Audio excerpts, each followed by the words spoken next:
So in this week's cheeky markets, by taking a look at the Bitcoin price action, we can actually see two possible outcomes. The bullish outcome could potentially push Bitcoin all the way to 16K, while the bearish outcome could potentially push down Bitcoin all the way to 8.4K to fill the futures gap. In today's video, I also want to talk about the Bitcoin dominance. And the reason is because we're actually trading in a very sensitive range. If the Bitcoin dominance were actually to go up and break the resistances, we could see altcoins actually suffering. However, if we see the Bitcoin dominance actually breaking all the support to the downside, we could see altcoins get back some decent gains, at least in Bitcoin terms. In this week's crypto news, the US is actually trying to control Iran's usage of cryptocurrencies. Facebook's Libra might actually be a catalyst for regulation in the cryptocurrency industry, and according to Kaiser, altcoins might go to oblivion. So if you're curious about it, just chill and keep watching.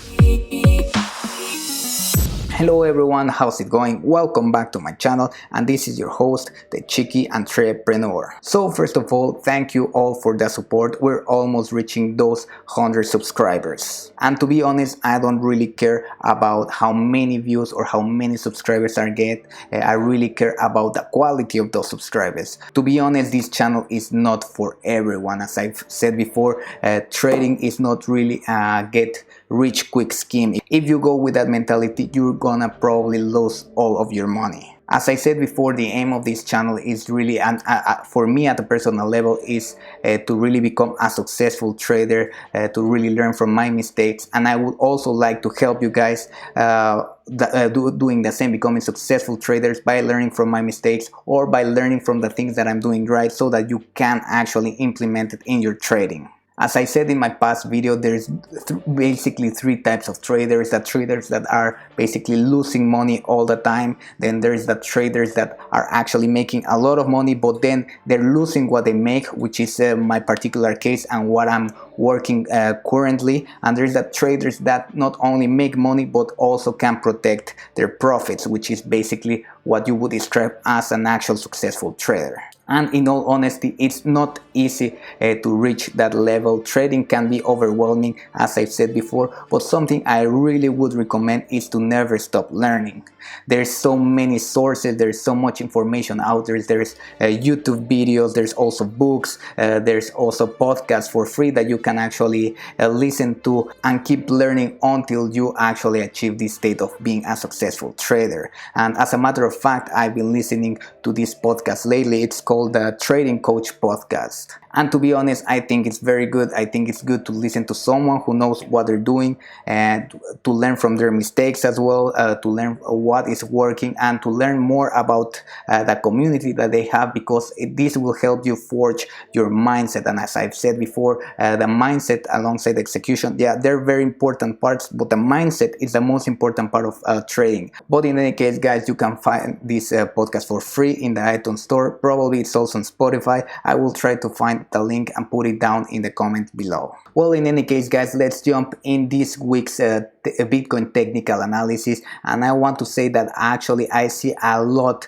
and I mean a lot, of bullish signs around here. So let's discuss that possibility. So first of all, and I've mentioned this before, we have found here a strong support from the 20 exponential moving average. And I mentioned before, usually when we find support in this line, for instance around here, we tend to find support, then continue going up, and again we found support here as well, and then continue moving back up. So if this shows as a true support, we could potentially see the price moving up. As well, supporting this theory or this bullish theory, we also have the stochastics pretty much oversold around here, and what this means is that probably the momentum to the downside is over, and potentially we could keep moving up. I also would like to talk about the RSI, and I highlighted here basically a support box which started around the end of February around here, and we have seen that this has been a strong support for the RSI. We've seen some support here around in March, we saw some support here around in April, we saw again some support here in June, and it seems that we're consolidating above this level, so this could potentially mean that we were gonna find a support once again. And as a matter of fact, if all of these bullish signs are not enough, we could be potentially forming two things. So here I put what it could potentially evolve as a descending wedge. So we have gone from up here down here, we have bounced up, potentially we could come down, but when we break up we could potentially go all the way back up and retest this Fibonacci level, which is around 13.5k. And we have discussed about this Fibonacci level, which is basically the 62% Fibonacci retracement, where we actually said that the price might actually found some resistance, and it actually did. But also these two lines could not only be a rising descending wedge, but it could also be a potential flag to the upside. And if we were to compute approximately what target we could find from there, we can actually grab that pole around here, and if we put it in the right place, if this were to break to the upside, we could potentially go very close to the 16,000 level. And I would assume that if we actually break this 62% Fibonacci retracement level, we would have no problems to actually go all the way to the next one, which is the 0.786. So basically that's the very bullish target, or the ultimate bullish target from what I've seen right now. But in any case, guys, you know I'm always trying to be a little bit neutral. This is only one outcome of the potential outcomes that the market could offer us. But now let's take a look at the bearish possibilities. So as I've said before, we have been forming this triple top bearish divergence, and for some reason, and I've said this before, cryptocurrencies and Bitcoin like to make three tops here in the RSI before actually going down in a very dramatic way. So this could potentially play out, and if it did, I mean, to be honest, I don't think we're gonna go all the way here, all the way back down, because sometimes in the bearish divergences you tend to go to the previous peak.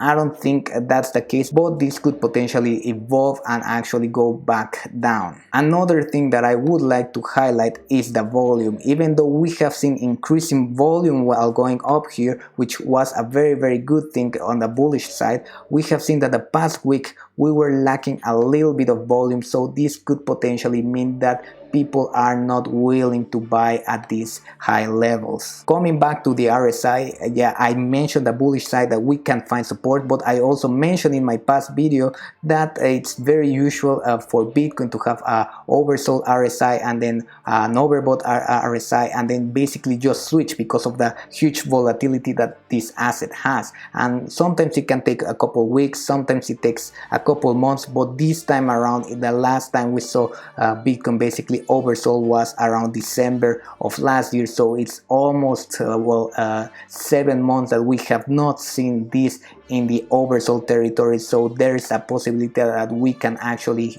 see some huge movements to the downside. And finally, the last thing supporting the bearish sentiment in this case is basically the futures charts. I've talked about this before. I've talked about already about this gap that we have not yet filled, and to be honest, what I would expect, or I would expect the price to open on Monday around this level. I don't think we are actually gonna create any other gaps at this level. To be honest, I think we're gonna basically open around the 11.5 or the 11.2 case scenario, and then from there potentially we could actually go back down. And to be honest, if we were to fill this gap, I think it's a potential opportunity to actually test this 50 EMA and maybe go back down, then up, hold support from this, and then actually keep moving up. Well, in any case, guys, let's jump into the 4-hourly chart to really appreciate what the price has been doing for the past week. And as well, just as the daily chart, as I mentioned, we have this triple top bearish divergence, or almost a bearish divergence. And in fact, we saw that the price actually declined quite dramatically. In this sense, if we actually measure, we had around a 27, almost 30% retracement in there, which is actually pretty typical of cryptocurrencies. But to be honest, we did not really get into the let's say bearish divergence target, which could be around here or even a little bit lower, but I think this retracement was enough to satisfy this bearish divergence. Now the other thing that I would like to point out here is that we are actually consolidating in this level, and I mentioned that the 11.5k is a strong level. It's not only a very psychological level, but as well it's also the 50% retracement level that I mentioned from the daily chart, so it's a very strong level. Now to be honest, from here there's two patterns that I'm actually looking at. Let's just take a look at the bearish pattern here. I'm actually thinking that this could potentially form this kind of descending triangle, and you will ask why I'm not really considering this, because I think this is potentially kind of like a fake out, or what they call bear trap, just to get the bears from there and then coming back up. So if we are still forming this and we actually break to the downside, the potential target that we could actually meet if we compute this around here, it would be approximately a 8.8k. And I would like to highlight that if we actually were to break to the downside from here, then this would mean breaking key bullish supports, and if we were to do that, maybe the outcome to the downside would be more dramatic than expected, and we could actually go all the way to the 8.4k just to fill that futures gap. Now luckily that's not the only pattern that I'm seeing here. There's also a very bullish pattern, and as I've said before, all these patterns, they really don't mean anything until they actually break out. And if you see around here, we also have what it could look like an inverse head and shoulders, and we have the neckline around there, and if we were to measure where we could actually go from there, we just grab this into the breakout point, we could see it's actually the double top scenario around here. Now if we were to go all the way up here, there could be again two possibilities. We could form a double top with here coming back down, and then of course computing from here all the way to the top and then going all the way back down. But to be honest, from the daily, as I've already told you, if we actually break to the upside, it's more likely that we actually not only go all the way to 13.5k, but we actually break that level and continue going up. If we were to break that Fibonacci retracement level, which is the 62% basically, then most likely we would continue to the next resistance of Fibonacci level, which would be around the 16k. Well, in any case guys, let's take a look at how the altcoins are looking at the Bitcoin dominance chart. And as I've said from my last video, we could potentially find some support in here, and I specifically said that if we went back down, we could find some support in here, and there were basically two possibilities. If we didn't find support, breaking back down to the 60 level, or if we find support, which was the case as we see right now, we could potentially go all the way back up to this 66%, as I've said. And now from here there were two possibilities that I mentioned. The first possibility is actually creating this double top and potentially going back down, and if we try to measure more or less where the potential target would be, if we break to the downside, we actually see that it would basically mean breaking this support and then testing the next support at 60% level. And if this were the case, potentially altcoins would see a lot of gains back from Bitcoin. Of course, from there we could actually break this support once again and potentially go all the way to this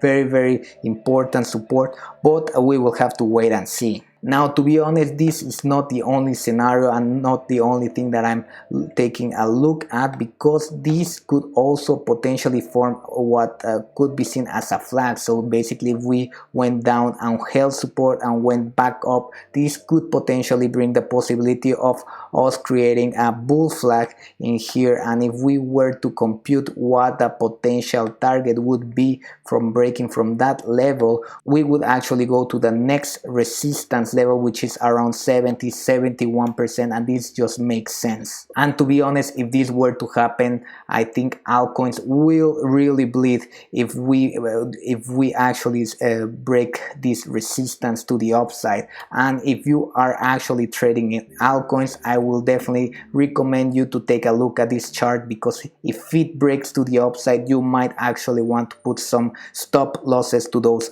trades. And let's jump to this week's crypto news. Iranian official says US Congress is working to block Iran's crypto mining. Saeed Saran, the Iranian Assistant Minister of Industry, Trade and Supply, said that US Congress is working to stop Iran's access to cryptocurrencies and Bitcoin mining. According to Sarandi, Congress considers cryptocurrencies a tool for evading sanctions and money laundering, and is therefore trying to legislate against Iran's access to it. Complicated Iran's legislation. At the end of January, Iran's central bank announced plans for a national cryptocurrency at a conference in Tehran. Though theoretically similar to Venezuela's petro, this new currency, the payment, does not seem to have picked up major traction. And we have discussed this before in this channel, guys. Cryptocurrencies are basically this financial revolution to really change the financial system, to really decentralize it. And we have seen a strong countries, very important countries like the US, that they are putting sanctions and that they basically have the central control of the financial system. We have discussed about SWIFT and how they can not only impose these sanctions but also restrict their economies due to the power that they have. And to be honest, it was just about time for these countries to start trying to look for alternatives and potentially just leaving the dollar aside, because they don't really want to be controlled by these centralized powers. And even if it's for good or even if it's for something bad, cryptocurrencies were made to be basically this financial revolution and really decentralize this. Circle CEO hopes Libra's unique needs trigger positive regulation. Jeremy Allard, co-founder and CEO of payments company Circle, said that Facebook's Libra will run in a closed-loop permission scheme that has its own requirements for regulation. Our view is that, crypto and blockchain represent sorts of the fabric of the 21st century economy, and there's an opportunity to put in place policy that allows us to flourish on a massive scale, in the same way that the internet flourished in the mid to late 90s, and policy was really vital to enabling that. Aller also said during the interview that he expects that mass adoption of non-sovereign store of value digital assets like Bitcoin, but that he also foresees growth to happen in the adoption of stablecoins. And guys, I have said my opinion about Libra before. I don't really trust it. Why would you give all of your financial information to these centralized companies that are only using that information to sell you ads? Because basically if something is free, that means that you are the product. Now, having said this, I also said that it is very positive that a company of this caliber, a company of this profile, is actually trying to push the industry forward. Because to be honest, if it wasn't because of having a company that is trusted by the government, let's say in this case, trying to push a regulation in this industry, it would be really difficult otherwise. So I think, as they said, this could be actually positive for regulation. Max Keiser, altcoin phenomenon finish. Value will flow into Bitcoin. American broadcaster and known Bitcoin bull Max Keiser suggested that a cryptocurrency market rally will not include altcoins. Keiser said that with the development of the cryptocurrency space and adoption of segregated witness SegWit and the Lightning protocol, people began to better understand the sort of value Bitcoin offers, as well as scaling that would happen off-chain. This, per Keiser, made crypto owners move their funds back into the most secure chain. Keiser further projects that altcoins are going to pennies or even out of existence because all that cash is going to flow into Bitcoin. He reasoned that with Bitcoin's market current dominance at 60%, which Keiser reports could go to 80-90, the altcoin phenomenon is finished, he stated. And guys, I think we have discussed this before, and we have discussed how the Bitcoin development in the future could actually make so that most of the altcoins are actually useless. Now, having said this, guys, I've mentioned this before, a lot of institutions, a lot of high-profile people are actually taking a look at Bitcoin, and this could become a problem in the future. And the reason is because we even have seen this guy that wants to buy 25% of the Bitcoin, of the entire Bitcoin supply. So People want to centralize, people want to control this new economy. So having said this, if Bitcoin in the future becomes really centralized because of the owners are controlling the price, then what other alternative do we have? Then we only will have other decentralized altcoins out there. So maybe we won't see altcoins just disappear, but we might see them losing relevance as Bitcoins continue going up, at least in the short to mid-term. Well, in any case, guys, I hope that you enjoyed the video, and if you did, and only if you did, mind subscribing and also push that like button. If you would like to support the channel, please go through the links down in the description. I actually have an Amazon storefront where I put all the books that I've read regarding trading and also entrepreneurship. Those are some of the books that I've read, and I highly recommend you to read them. So if you would like to support the channel, why not buying them through my affiliate link? That would really be appreciated. Well, in any case, guys, just as usual, I would like to remind you all, stay smart, stay bold, but most important of all, stay cheeky. Take care, guys.